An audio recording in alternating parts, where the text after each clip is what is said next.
నమస్కారం, నా పేరు బాలా. బీసీఎన్ న్యూస్ కి స్వాగతం. ముందుగా ముఖ్యాంశాలు. రాష్ట్రంలో గంజాయిని పూర్తిగా నిర్మూలించడమే లక్ష్యమన్న డీజీపీ ద్వారకా తిరుమలరావు. 100 రోజుల ప్రణాళికలను చేపట్టామంటూ స్పష్టం.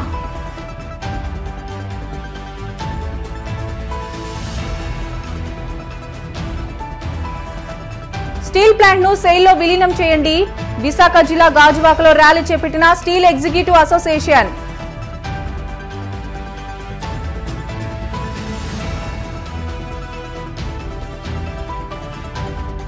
కోనసీమ తిరుమల వాడపల్లిలో ప్రత్యేక పూజలు. స్వామిని దర్శించుకుని తరించిపోయిన భక్తజనం.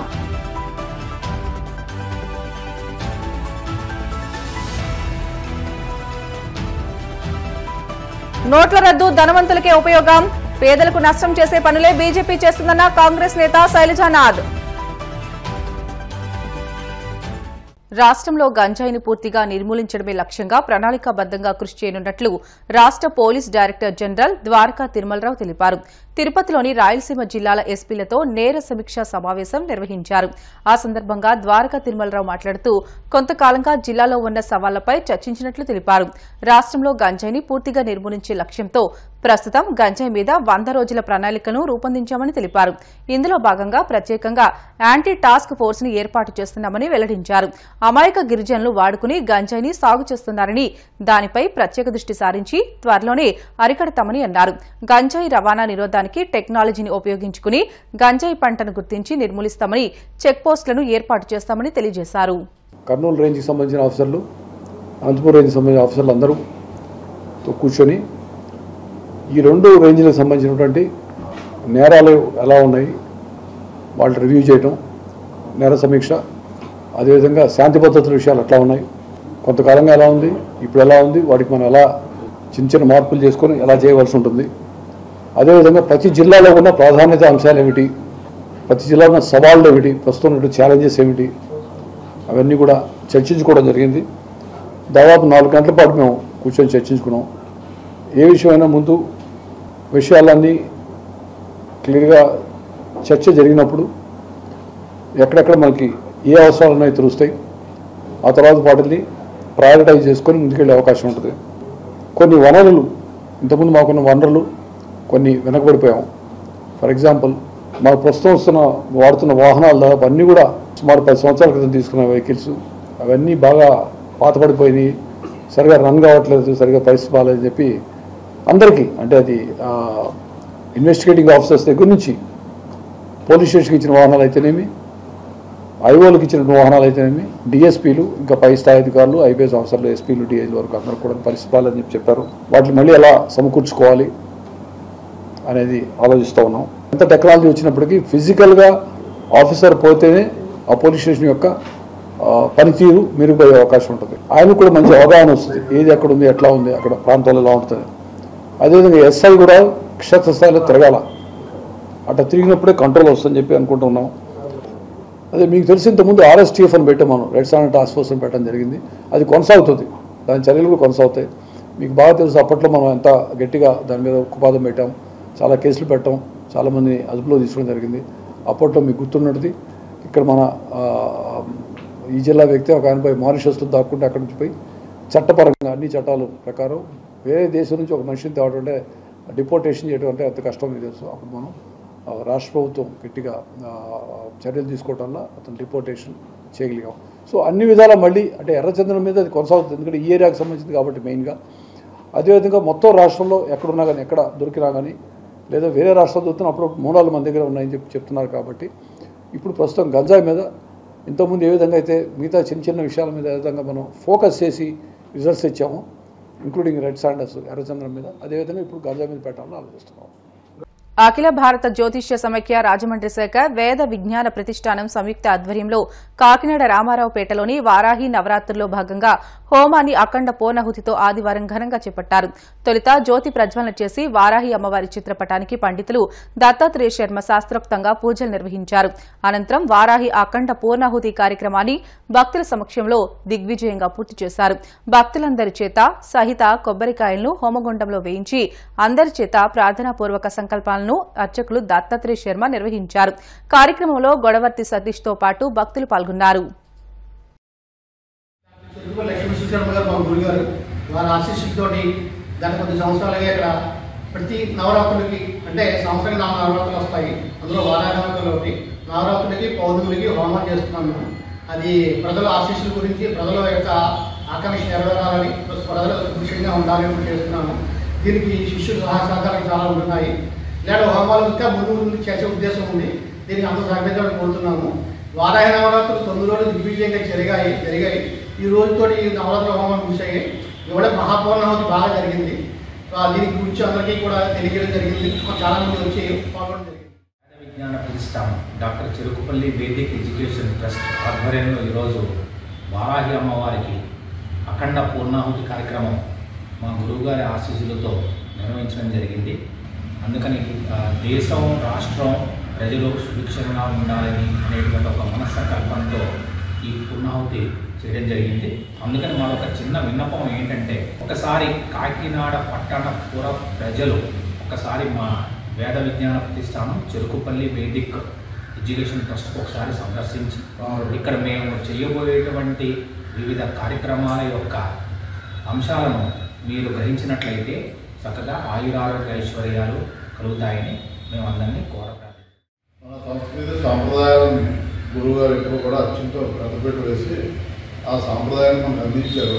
దాన్ని కొనసాగింపుగా మనం కలిసికట్టుగా ప్రతిష్టాపన అందరూ కూడా వేద విద్య యొక్క వ్యాప్తి కోసం, తర్వాత ఈ సాంప్రదాయాలని అందరి పిల్లల్లో కూడా ఈ వ్యాప్తిని ఇంకా కొనసాగించాలని అనేక కార్యక్రమాలు చేపట్టడం జరిగింది.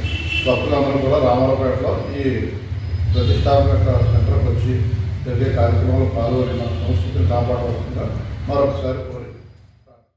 అసైన్మెంట్ భూముల విషయంలో ఎన్నో ఇబ్బందులు ఉండేవని, జగన్మోహన్ రెడ్డి అధికారంలోకి వచ్చిన తర్వాత వాటిని సరళతరం చేశారని మాజీ ఎమ్మెల్యే కైలే అనిల్ కుమార్ పేర్కొన్నారు.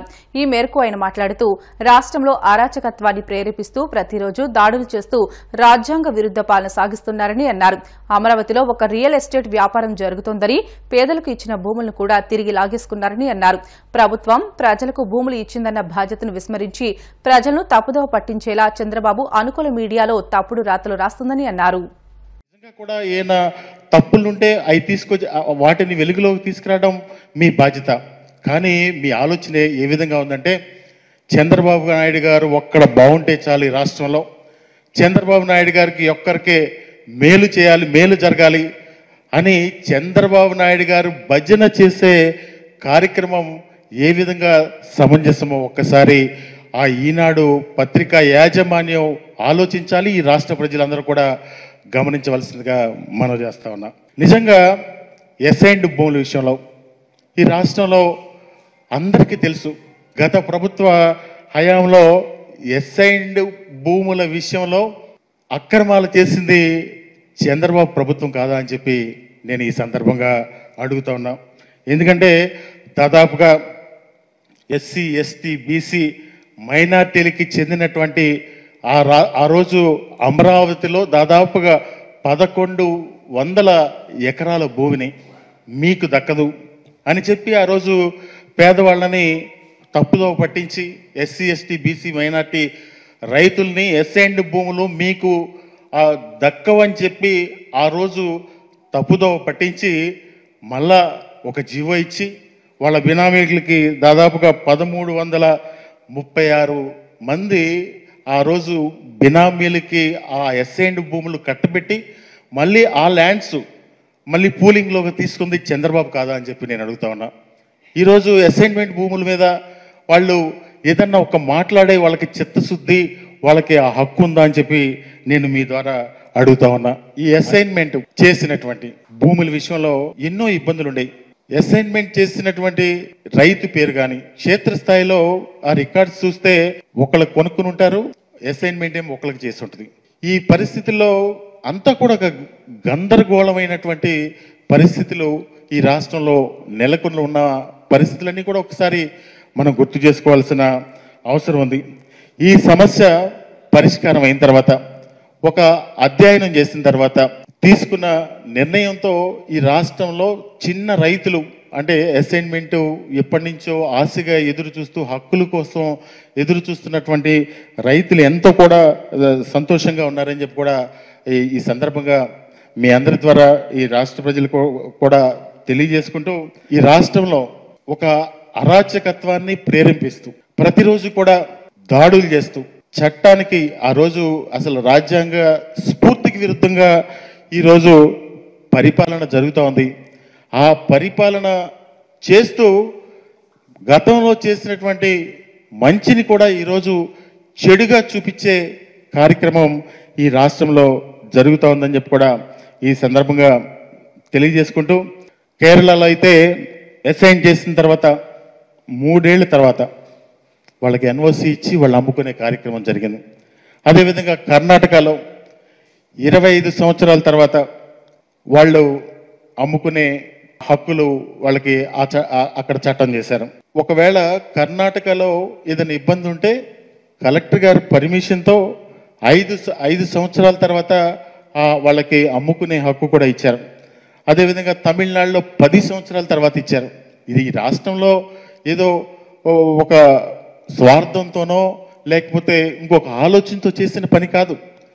దేశంలో అన్ని రాష్ట్రాలని యొక్క ఉన్న పరిస్థితులన్నీ కూడా అధ్యయనం చేసిన తర్వాత ఒక పారదర్శకతతో గత ప్రభుత్వం ఈ నిర్ణయం తీసుకున్న పరిస్థితులన్నీ కూడా ఒక్కసారి మనం గుర్తు చేసుకోవాలి. ఈ రాష్ట్ర ప్రజలందరూ కూడా ఆ విధంగా ఆ రోజు మంచి జరిగింది అనే ఆలోచన చేశారు. ఎప్పుడు కూడా చరిత్రలో ఎప్పుడు లేని విధంగా ఈ నిర్ణయం తీసుకుంటే దాదాపుగా 15,21,160 మంది భూమి లేని నిరుపేదలకు సంబంధించిన 27,41,698 మందికి మేలు జరిగిన కార్యక్రమాన్ని ఈరోజు వాళ్ళ యొక్క ప్రచారం ఒక దుష్ప్రచారం ఈ విధంగా జరుగుతూ ఉందని చెప్పి కూడా ఈ సందర్భంగా మనవి చేస్తాం. స్టీల్ ప్లాంట్ను స్టీల్ అథారిటీ ఆఫ్ ఇండియా లిమిటెడ్లో విలీనం చేయాలని విశాఖ జిల్లా గాజువాకలో స్టీల్ ఎగ్జిక్యూటివ్ అసోసియేషన్ ఆధ్వర్యంలో ర్యాలీ చేపట్టారు. అనంతరం సి భవన్ వద్ద 12 గంటల నిరాహార దీక్షలు చేపట్టారు. ఈ కార్యక్రమంలో steel executive association president Katam Chandrarao, general secretary KVD Prasad Shafi పంచర్, ప్రెసిడెంట్ బంచోరు తదితరులు పాల్గొన్నారు.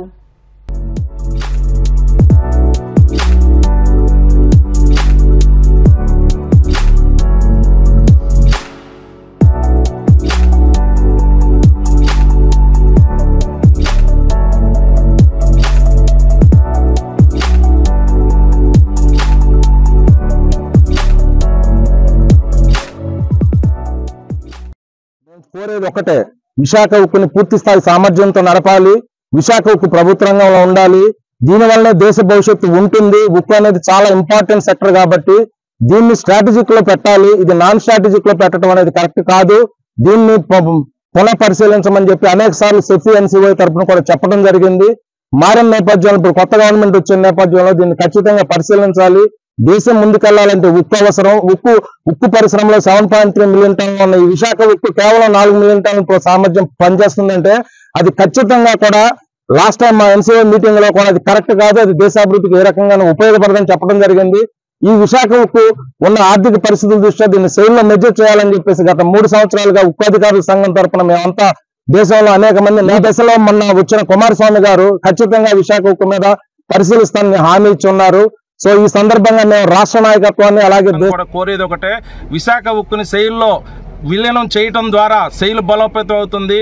ఉక్కు సామాన్యులకు అందుబాటులో ఉంటుంది, దేశాభివృద్ధికి తోడ్పడుతుంది. కాబట్టి విశాఖ ఉక్కుని సెయిల్లో విలీనం చేయాలనేది మా అందరి అధికారుల, ఉద్యోగుల, కాంట్రాక్ట్ వర్కర్ల, ఇక్కడ నిర్వాసితుల తరపున కూడా వాళ్ళకి ఉద్యోగాలు రావాలంటే సెయిల్లో ఖచ్చితంగా విలీనం జరిగి రావాలి.